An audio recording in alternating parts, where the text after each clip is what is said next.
इसके बाद प्रश्नावली 4.2 में प्रश्न क्रमांक 1 का 5वां क्वेश्चन है, जिसके भी हमें गुणनखंड विधि से मूल ज्ञात करना है।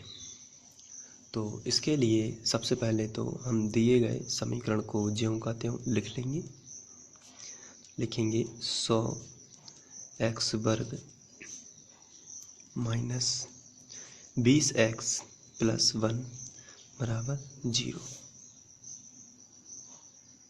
इसके बाद जैसा कि गुणनखंड विधि का नियम है, मैं पहले भी आपको बता चुका हूँ, आखिरी वाली संख्या का गुणा पहली वाली संख्या में करते हैं, यानी 1 का गुणा 100 में करते हैं, यानी अचर राशि का गुणा x² के गुणांक में करते हैं।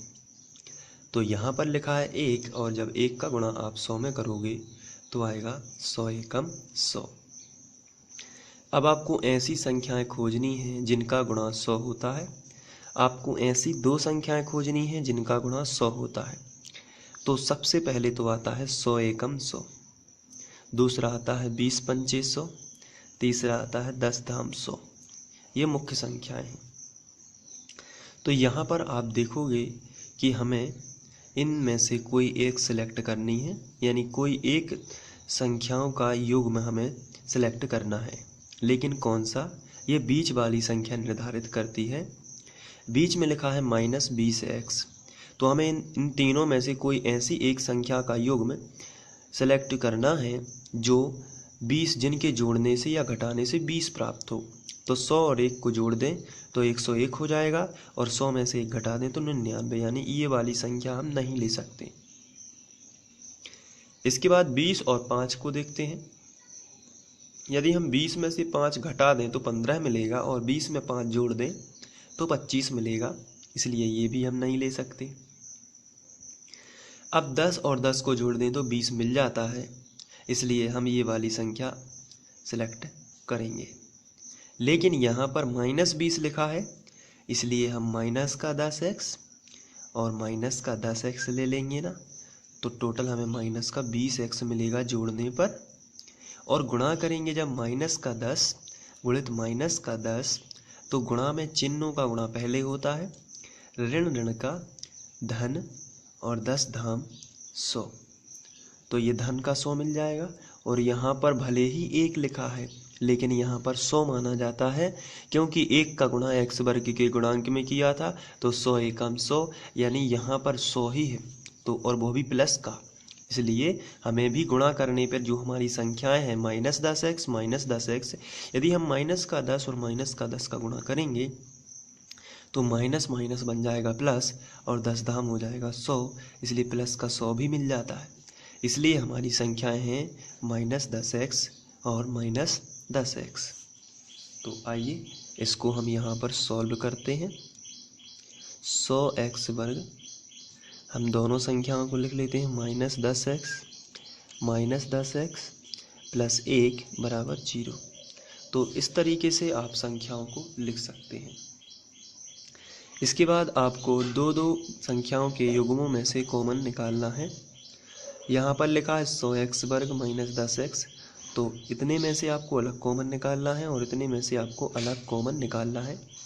तो यहाँ पर सबसे पहले आपको बता देना चाहता हूँ, यहाँ पर 10 है, तो 10 का भाग 100 में जाता है, इसलिए हम यहाँ पर 10 उभयनिष्ठ निकाल सकते हैं।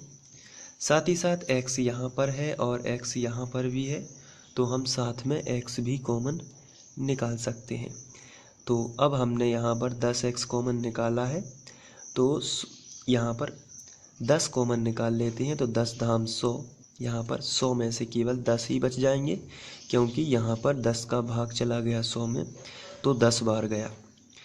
इसके साथ यहाँ पर x² है और यहाँ पर केवल x है, तो जैसे ही हमने यहाँ पे x कॉमन निकाला तो यहाँ पर x बच जाएगा, माइनस ये 10x पूरा कॉमन निकल गया है, क्योंकि 10 भी कॉमन निकल गया है और x भी कॉमन निकल गया है।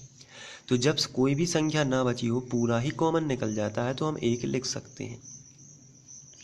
इसके बाद हम यहाँ पर देखते हैं, यहाँ 10x है, लेकिन यहाँ पर नहीं है 10, यहाँ पर 1 है, तो यहाँ पर नहीं है। इसका मतलब ये है कि हम यहाँ पर कुछ भी कॉमन नहीं आ रहा है दोनों में से। तो ऐसी स्थिति में हम एक कॉमन निकाल सकते हैं लगे हुए चिन्ह के साथ। यहाँ पर कौन सा चिन्ह लगा है? माइनस, तो माइनस लिखोगे आप और एक कॉमन निकालोगे। तो जब एक कॉमन निकालोगे तो कोई भी फर्क नहीं पड़ेगा, लेकिन -1 कॉमन निकालोगे तो अंदर का चिन्ह बदल जाएगा। तो हम यहाँ पर लिखेंगे 10x, माइनस कॉमन निकाला है इसलिए प्लस का हो जाएगा -1 बराबर 0। ये दोनों ब्रैकेट एक से हैं, इसलिए हम इनको 2 बार की जगह एक बार लिख लेते हैं, या फिर हम इसको बोल सकते हैं उभयनिष्ठ लेना। तो 10x - 1 और बचेगा 10x - 1, ये वाला बाहर है जो उसको हम अंदर लिख लेते हैं, बराबर 0। चूँकि हमें मूल ज्ञात करना है इसलिए हम दोनों ब्रैकेट के बराबर 0 ले लेंगे। इसलिए 10x - 1 बराबर 0 या 10x - 1 बराबर 0। तो यहाँ पर दोनों के बराबर हमने 0 लिया है। अब -1 का पक्षांतर इस तरफ करेंगे तो 10x बराबर आएगा 1, यानी माइनस का इस तरफ आया तो प्लस का हो गया है, और 10x बराबर माइनस का इस तरफ ले आते हैं तो प्लस का। तो यहाँ पर हम यदि x का मान निकालना चाहते हैं जो कि मूल है हमारे, तो 10 का जो है ये गुणा में है तो ये बटे में आ जाएगा, यानी 1/10। इसी तरीके से x बराबर 1/10, ये भी गुणा में है तो बटे में आ जाएगा। यदि आपको वीडियो अच्छा लगा है तो आप इसे लाइक करिए, अपने दोस्तों को बताइए और फ्री ऑनलाइन कोचिंग को सर्च करते रहिए। यदि आपको कोई भी समस्या है तो आप हमें बता सकते हैं, और अभी तक यदि आप नए हैं तो प्लीज़ शुरू से स्टडी करने के लिए आप चैनल की प्लेलिस्ट पर जाकर नया सिलेबस यानी NCERT को स्टडी कर सकते हैं और अच्छे से मेहनत करते रहते हैं।